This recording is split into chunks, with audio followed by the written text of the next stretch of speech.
북한의 중앙 국가기관에 대해서 말씀을 좀 드리겠습니다.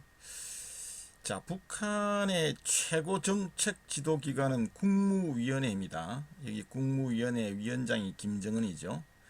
그리고 입법기구로는 최고인민회의가 있고요. 자, 이 최고인민회의는 지금 현재 상임위원장이 최룡해죠. 북한의 2인자입니다. 그리고 국가 주권의 집행기관은 내각입니다. 즉 국가의 행정부에 해당하죠. 집행기관이죠. 국가 정책을 지도하는 기관, 결정하는 기관은 국무위원회이지만 이 국무위원회에서 결정한 사항을 집행하는 기관은 내각이죠. 김덕훈 총리가 지금 내각을 장악하고 있고요. 그 다음에 이제 사법기관으로 재판소와 검찰소가 있습니다. 그래서 중앙재판소가 있고요. 또 중앙검찰소가 있는데요. 또 도와 평양직할시 시군에는 또 그 예하에 또 재판소와 검찰소가 있죠. 지방재판소와 검찰소가 있는 것이죠. 자, 국무위원회는요, 국무위원회는 과거에 국방위원회를 국무위원으로 확대 개편을 했습니다. 2016년도에 김정은이 국무위원장으로 추대가 되었죠. 과거에 이제 김정일 시대에서는 국방위원회가 국가의 최고 지도기관이었는데 16년도에 이제 김정은이 헌법을 개정해서 국무위원으로 확대 개편을 했죠. 이때부터 이제 김정은이 국무위원장을 하게 된 것이죠. 이 국무위원의 역할은요, 국가 주권의 최고 정책 지도기관입니다. 국방 건설 사업을 포함해 가지고 국가의 중요 정책을 토의하고 결정하는 기관이죠. 그런가 행정부의 최고 의사결정기관이다 이렇게 쉽게 생각을 할 수도 있습니다. 그리고 이 국무위원회에서는 국무위원장의 명령과 또 국무위원회의 결정사항과 지시, 집행사항 등을 감독하고 또 여러가지 문제가 발생하면 이러한 대책을 수립하는 기능을 하고요. 그리고 국무위원회 결정 지시에 어긋나는 국가기관의 결정과 지시는 또 폐지하는 이런 국가 주권의 최고 정책 지도기관이 바로 국무위원회가 되겠습니다. 국무위원회의 국무위원장은요, 전반적 무력의 최고 사령관입니다. 그리고 국가의 무력 일체를 지휘 통솔하죠. 그래서 김정은의 직책이 국무위원장이면서 또 인민 무력의 최고 사령관이기도 하죠. 그리고 군이 아닌 다른 국가 사업 전반에 대해서 지도를 하게 돼 있고요. 또 국무위원회의 사업을 직접 지도하는 것이 국무위원장의 임무입니다. 그리고 국무위원장은 중요 간부의 임명과 해임, 그리고 조약의 비준과 폐기를 결정하고요. 그리고 특사권을 행사할 수 있습니다. 그리고 전시에는 국가방위위원회를 조직을 할 수가 있죠. 자, 2019년도 8월에 헌법 개정을 통해서 이 국무위원장의 권한과 역할을 확대한 바가 있습니다. 자, 여기에 헌법에 어떻게 명시가 되어 있냐면요. 국가를 대표하는 국무위원장은 국가를 대표하는 조선민주주의 인민공화국의 최고 영도자로 규정을 하고 있습니다. 자, 이게 최고 영도자로 규정하고 있죠. 다시 말하자면 국가의 원수, 국가의 수반을 국무위원장이 한다는 것입니다. 과거에는 최고인민회의 상임위원장이 사실은 법적으로는 국가 수반 역할을 했지만 19년부터는 헌법을 개정해서 국무위원장이 명색이 북한을 대표하는 즉 국가 수반, 국가 원수의 역할을 하고 있다고 규정을 하고 있죠. 최고 영도자로. 최근에는 또 김정은을 이제는 김일성이면 호칭했던 수령의 호칭을 쓰는 것이 처음으로 이번 나타났습니다. 노동신문에 의하면 김정은을 지금 할아버지 김일성에게만 호칭을 하던 수령이라는 호칭을 쓰기 시작했고요. 또 김일성 김정일 애국주의와 김일성, 김정일 주의를 지금 현재 통치 이념으로 삼고 있는데요. 새로운 용어로서 지금 김정은 주의라는 용어가 지금 간간히 노동신문에 나오고 있죠. 그런 걸로 봐서는 이제 김정은이 명실공히 할아버지와 아버지의 어떤 그림자를 띄어내고 본인의 어떤 신격화 작업을 통해서 북한의 권력을 완전히 장악해 나가고 있는 그런 어떤 상황으로 우리가 해석을 해볼 수가 있죠. 그리고 국무위원장은 최고인민회의에서 선거를 합니다. 물론 뭐 형식상의 선거이죠. 최고인민회의에서 선거를 하고요. 그리고 국무위원장은 최고인민회의 법령과 또 국무위원회 중요 정령과 결정을 공표를 하는 역할을 하고요. 또 다른 나라에 주재하는 외교 대표를 즉 외교관이죠. 대사죠. 임명하거나 소환하는 그런 권한도 2019년 헌법 개정을 통해서 그런 권한과 역할을 확대한 바가 있습니다. 명실공히 국무위원장이 상당한 어떤 국가 주권의 최고 지도기관으로서의 확실한 권한을 갖게 된 것이죠. 그래서 김정은이 지금 직책이 당으로 봐서는 노동당의 총비서이고요. 또 국무위원장이면서 군의 최고 사령관이고요. 그리고 또 노동당에서는 또 당중앙군사위원회 위원장이기도 하고 또 노동당의 중앙위원회 산하의 비서국의 또 총비서이기도 하고요. 이런 권한을 다 김정은이 장악을 하고 있기 때문에 사실상은 북한은 김정은 1인 지배체제다 이렇게 여러분들 이해할 수가 있겠죠. 최고인민회의는요 형식상으로는 우리나라 국회에 해당합니다. 그러나 실질적으로는 이 노동당의 결정을 추인하는 역할에 그치고 있죠. 자, 우리가 20세기 보편적인 사회주의 국가의 특징 중에 하나가 바로 당국가 체제죠. 모든 사회주의 국가에서요. 모든 국가의 기관 뿐만 아니라 근로대중조직까지 모든 국가의 조직은 그 상위에 항상 당이 있습니다. 이 당이 결국은 모든 국가 조직을 지도하고 또 감독하는 이런 어떤 형태를 띠고 있죠. 이걸 우리가 당 국가 체제라고 그러죠. 북한도 마찬가지입니다. 당 국가 체제이기 때문에 이런 최고인민회의와 같은 국가 조직도 그 상위의 조직이 당입니다. 노동당이죠. 북한에는 뭐 실질적으로 이 노동당이 최고인민회의나 또는 국무위원회의 모든 등 이런 모든 국가 조직의 상부 조직으로서 지도하고 감독하는 역할을 하죠. 이 노동당의 총비서가 김정은이기 때문에 결국은 최고인민회의도 당의 지도를 받아야 하는 것이죠. 독립적인 그런 기관이 아니죠. 우리나라 국회처럼. 우리나라는 뭐 입법, 사법, 행정권이 서로 삼권 분립이 되어 있지만 북한은 당이 정점에 있기 때문에 이 당의 지도를 최고인민회의도 받아야 하는 것입니다. 그렇기 때문에 형식상 우리나라의 국회에 해당하지만 실질적으로는 이 모든 결정사항들이 당의 결정을 사후에 추인하는 이런 역할에 거치고 있는 것이죠.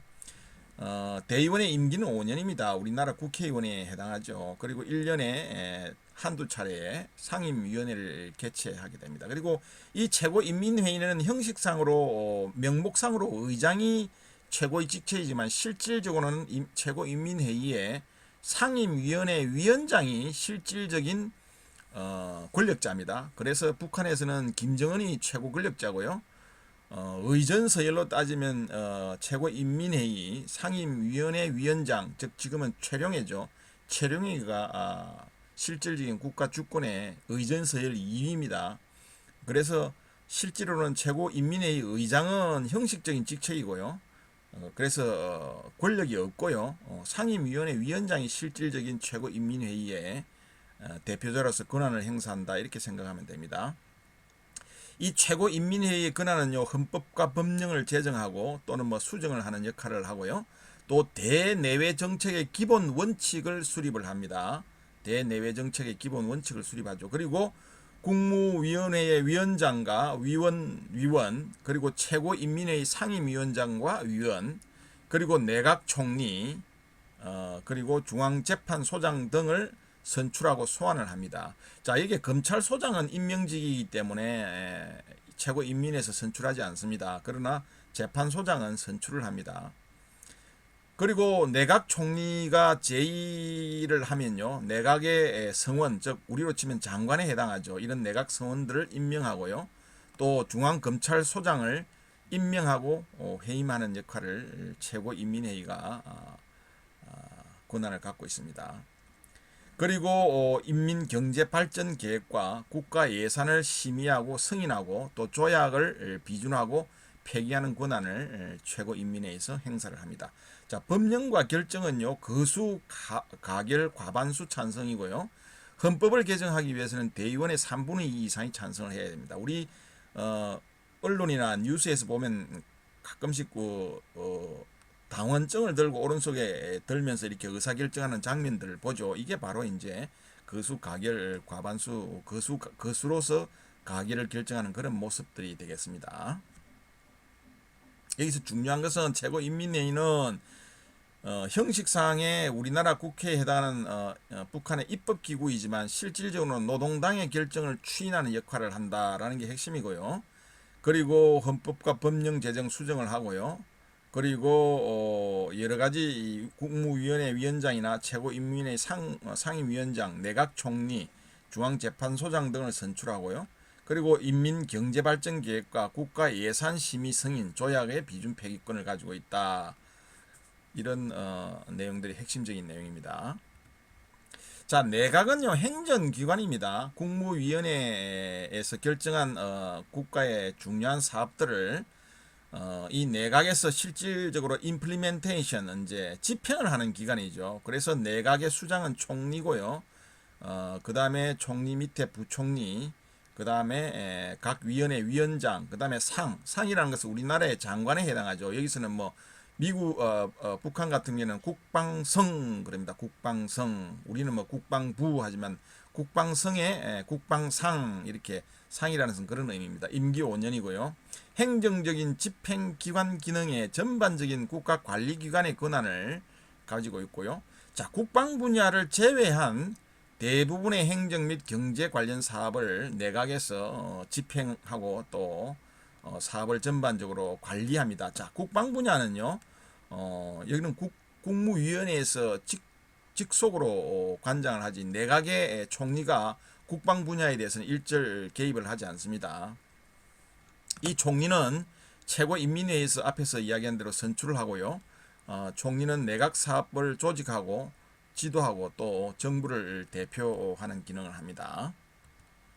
사법기관에는 이제 헌법에, 자, 북한의 헌법에는요, 이 검찰기관의 구성과 임무, 그 다음에 내부 관계에 대해서 자세히 규정을 하고 있습니다. 사실 이러한 것들은 검찰청법에, 우리나라 같은 경우에는 검찰청법에 이렇게 자세하게 규정이 되어 있지만 헌법에는 뭐 기소권이나 이런 것만 규정이 되어 있지, 이런 어떤 검찰청법에 구성되어 있는 이런 내용들이 북한에는 헌법에 자세히 명시가 되어 있는데요. 이는 왜 그러냐면요, 사회주의적 국가에서는 이 검찰기관이 갖는 특수성이 있기 때문이다. 즉, 사회주의 국가에서는 검찰기관이 체제를 수호해야 한다는 이러한 어떤 임무도 기능도 갖고 있습니다. 그렇기 때문에 검찰기관에 대해서 자세하게 헌법에서 규정을 하고 있죠. 우리나라에서 검찰이 체제 수호의 임무는 없죠. 그러나 사회주의 국가에서는 검찰이 법을 집행하는 그런 기능 외에도 체제를 수호하는 그런 기능을 갖고 있는 이런 특수성 때문에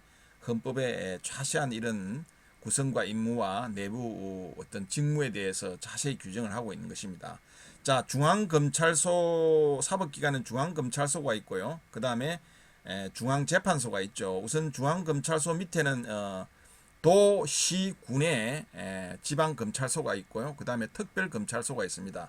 자, 여기서 이제 치칼시에는 우리가 북한에서는 행정구역이 치칼시는 평양시가 바로 평양 치칼시입니다. 하나가 있고요. 그 다음에 뭐 특별시가 3개가 있는데요. 개성이나 남포나 나선, 즉 경제에 어떤 초점을 맞춘 시가 특별시가 3개가 있고요. 우리나라처럼 서울특별시라고 그러지 않고요. 평양은 평양직할시라고 합니다. 그래서 이 평양직할시에 검찰 중앙검찰소 밑에 별도의 검찰소가 있고요. 그리고 도, 시, 군에 각각 검찰소가 있습니다. 이 구역이라는 것은 북한의 행정구역에는 9개 도가 있고요. 도 밑에 이제 시가 있는데요. 이 직할시에는 구역이라는 게 있습니다. 그래서 평양 직할시에는 구역과 동이 있죠. 그 구역을 이야기하는 것입니다. 자, 북한의 하급 검찰소는 상급 검찰소에 대해서 절대 복종하는 검찰 동일체를 강조하고 있습니다. 즉, 도, 시, 군의 검찰소는 중앙검찰소에 절대 복종을 해야 되는 이런 검찰 동일체를 강조하고 있죠. 사실은 검찰 한 사람 한 사람이 사법기관이기 때문에 검사는 독립적으로 수사할 권한을 갖고 있는 것이 우리 민주주의 국가에서의 어떤 검찰의 권한이지만 북한에서는 그렇지가 않죠. 자, 최고인민회의에서 검찰소장을 임명을 합니다. 또는 필요시에는 또 해임을 하기도 하죠. 그 다음에 이제 사법기관 중에 하나가 중앙재판소인데요. 이 중앙재판소가 있고 중앙재판소 산하에는 마찬가지 검찰 조직처럼 도의 재판소가 있습니다. 물론 평양 직할시에도 지방재판소가 따로 있고요. 그 다음에 9개 도와 평양 직할시에 재판소가 있고요. 그 외 시, 군, 구 지역에는 지방인민재판소가 구성이 됩니다.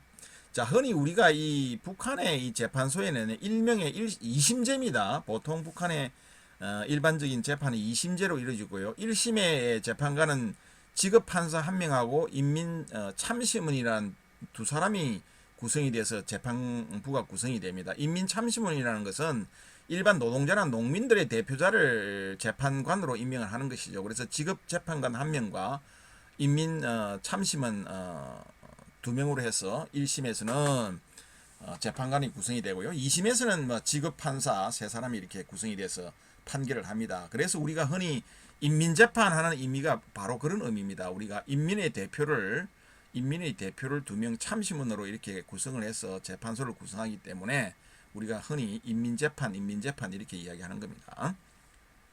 그리고 특별재판소에는 군사재판소와 철도재판소가 있습니다. 철도재판소는 철도성에서 운영을 하고요. 군사재판소는 군과 또 국가 보위성에서 군사재판소를 운영합니다.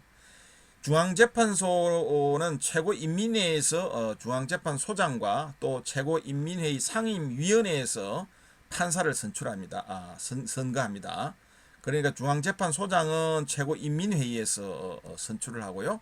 그 다음에 판사들은 상임위원회에서 선출을 합니다.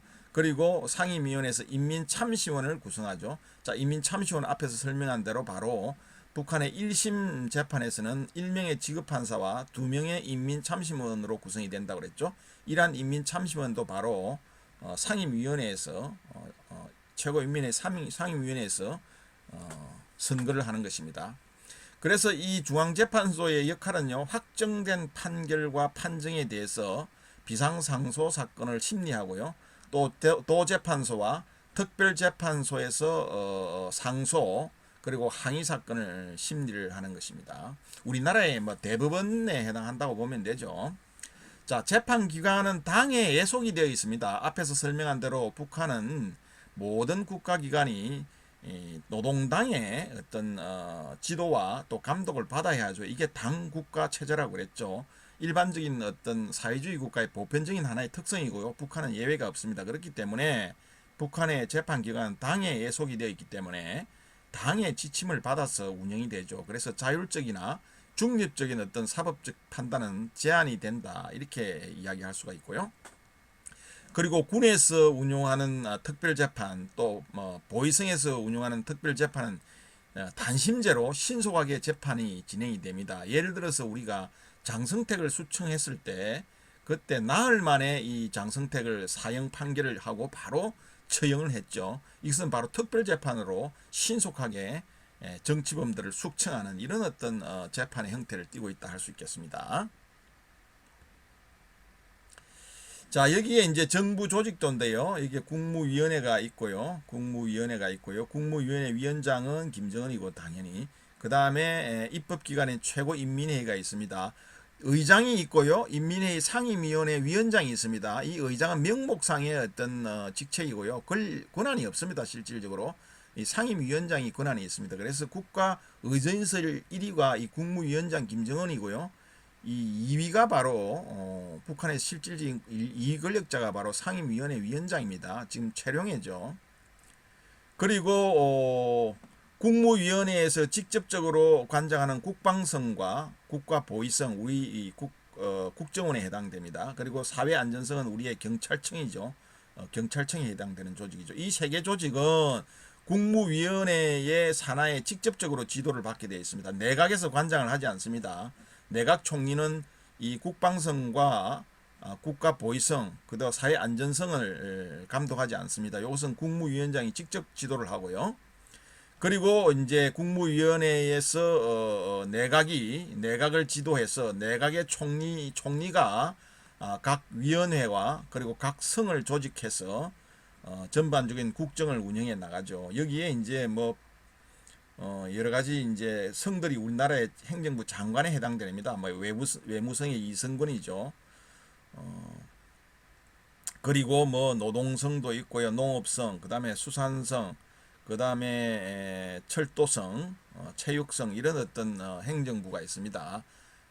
그리고 최고인민회의는 예하에 이제 예산 법사위죠. 우리의 법사위, 법회위원회, 그다음에 예산 예결위죠. 예결위 우리나라의 예결위죠. 예산 뭐 국회 입법기관의 이제 주요 기능이 이제 예산과 국가 예산을 심의하고 또 의결하고 또 예산을 감독하는 이런 기능이 주 기능 중에 하나니까요. 그 다음에 법을 제정하고 법을 폐기하는 기능이니까 법회위원회가 있고요. 그 다음에 외교정책을 기본 원칙을 수립하는 이런 외교위원회 있습니다. 이 외교위원회는 최근에 들어서 김정은 들어서 새로 신설한 위원회입니다. 예산 법회 이 외교위원회가 있고요. 그리고 이 최고인민회의에서는 앞에서 설명드린 대로 국무위원회 위원장을 선거를 하고요. 최고인민회의. 그리고 최고인민회의에서는 내각총리도 선거를 합니다. 그리고 최고인민회의에서는 여기 중앙재판소장도 선거를 하고요. 그 다음에 중앙검찰소장은 임명을 하죠. 최고인민회의가 형식상으로 이런 권한을 갖고 있지만 최고인민회의 자체도 노동당의 지시와 감독을 받아야 되기 때문에 결국은 노동당 위원장이 누구죠? 김정은이잖아요. 김정은을 통해서 이 최고인민회의도 운영이 된다 이렇게 이야기할 수가 있습니다.